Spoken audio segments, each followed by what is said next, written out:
മുഖ്യമന്ത്രി സ്ഥാനത്ത് രാഷ്ട്രീയമായ അനിശ്ചിതത്വം നിലനിൽക്കുന്നത് നിർഭാഗ്യകരമാണെന്ന് എൻ.കെ. പ്രേമചന്ദ്രൻ എം.പി.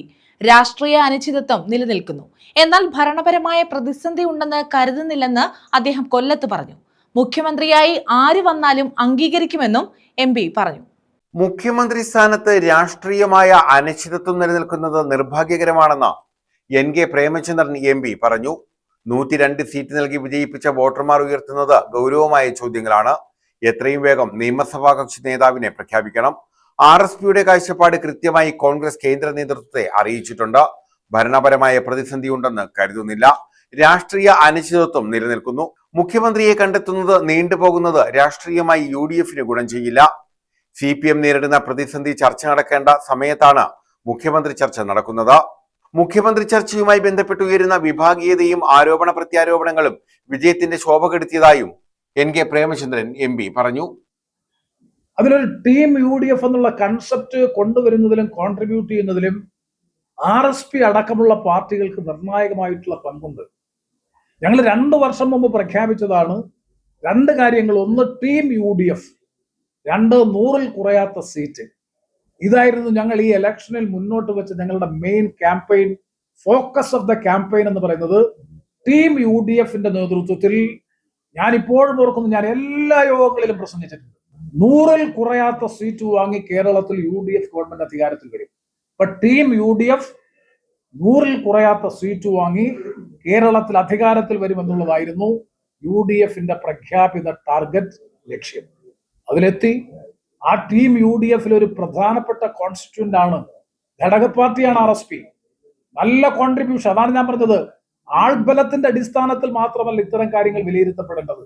നല്ല കോൺട്രിബ്യൂഷൻ പ്രക്ഷോഭ രംഗത്തും സംഘടനാ രംഗത്തും നയരൂപീകരണ രംഗത്തും ഒക്കെ തന്നെ ഐക്യ ജനാധിപത്യ മുന്നണിയുടെ തിരിച്ചുവരവിന് നല്ല കോൺട്രിബ്യൂഷൻ RSPയുടെ ഭാഗത്തു നിന്നുണ്ടായിട്ടുണ്ട്. അപ്പോൾ അങ്ങനെ ഉണ്ടാകുമ്പോൾ സ്വാഭാവികമായും ടീം UDFന്റെ ഭാഗമായി മുന്നോട്ട് പോകുമ്പോൾ അതിലുണ്ടാകുന്ന അസ്വാരസ്യങ്ങൾ ഉണ്ടാകുമ്പോൾ സ്വാഭാവികമായും അവർ ഞങ്ങളുമായി ചർച്ച ചെയ്യുമ്പോൾ ഞങ്ങളുടെ നിലപാട് പറയും. അന്തിമമായി നിലപാട് സ്വീകരിക്കേണ്ടത്, തീരുമാനമെടുക്കേണ്ടത് കോൺഗ്രസ് ഹൈക്കമാൻഡാണ്. ആ ഹൈക്കമാൻഡിന്റെ തീരുമാനം എന്തായാലും അത് അംഗീകരിച്ച് ഉൾക്കൊണ്ടു പോവുക എന്ന് പറയുന്നത് ഞങ്ങളെ സംബന്ധിച്ചിടത്തോളം മുന്നണി മര്യാദയുടെ ഭാഗമാണ്. ആ നിലയിൽ തന്നെ അംഗീകരിച്ച് മുന്നോട്ട് പോകും. ഈ വിഷയം കോൺഗ്രസിൽ അഭിപ്രായ വ്യത്യാസം മുഖ്യമന്ത്രിയുടെ തെരഞ്ഞെടുപ്പുമായി ബന്ധപ്പെട്ടുള്ളത് കൊണ്ടാണല്ലോ ഈ പ്രശ്നം ഇങ്ങനെ നീണ്ടുപോകുന്നത്. അപ്പൊ സ്വാഭാവികമായും കോൺഗ്രസിനകത്ത് ഒരു ജനാധിപത്യ പാർട്ടി എന്ന നിലയിൽ മുൻകാലങ്ങളിലും സമാന സ്വഭാവത്തിലുള്ള സംഭവവികാസങ്ങൾ ഉണ്ടായിട്ടുണ്ട്. ആ സംഭവവികാസങ്ങൾ രമ്യമായി പരിഹരിക്കുന്നതിന് വേണ്ടിയിട്ടുള്ള നല്ല ഹോംവർക്കാണ്, ഗൃഹപാഠത്തിന്റെ അടിസ്ഥാനത്തിലുള്ള എക്സർസൈസ് ആണ് കോൺഗ്രസ് ഹൈക്കമാൻഡ് ഇപ്പോൾ ചെയ്തുകൊണ്ടിരിക്കുന്നത്. അവര് നിയമസഭാ സാമാജികരുമായിട്ട് ചർച്ച നടത്തി, അതുപോലെ കേരളത്തിലെ ഘടകകക്ഷികളുമായി ചർച്ച നടത്തി, മുതിർന്ന മുൻകാല PCC പ്രസിഡന്റുമാരുമായി ചർച്ച നടത്തി.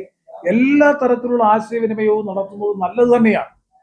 ഞങ്ങൾക്ക് ഒറ്റ നിർദ്ദേശം മാത്രമേ ഉള്ളൂ. അതിന്റെ അടിസ്ഥാനത്തിൽ ഒരു രാഷ്ട്രീയ സമവായത്തിന്റെ അടിസ്ഥാനത്തിൽ ഒരു പൊതു സ്ഥാനാർത്ഥിയെ, അതായത് കോൺഗ്രസിന്റെ ഒരു ലെജിസ്ലേറ്റീവ് പാർട്ടി ലീഡറെ എല്ലാവരെയും വിശ്വാസത്തിൽ എടുത്തുകൊണ്ട് ഒരു തരത്തിലുള്ള അലോസരത്തിനും അവസരം ഒരുക്കാത്ത നിലയിൽ ഒരു സ്ഥാനാർത്ഥിയെ പ്രഖ്യാപിച്ച് ഈ പൊളിറ്റിക്കൽ അൺസർട്ടനിറ്റിക്ക്, രാഷ്ട്രീയമായ അനിശ്ചിതത്വത്തിന് അവസാനം കുറിക്കാൻ കോൺഗ്രസിന്റെ ഹൈക്കമാൻഡ് ഇനി തയ്യാറാകണം.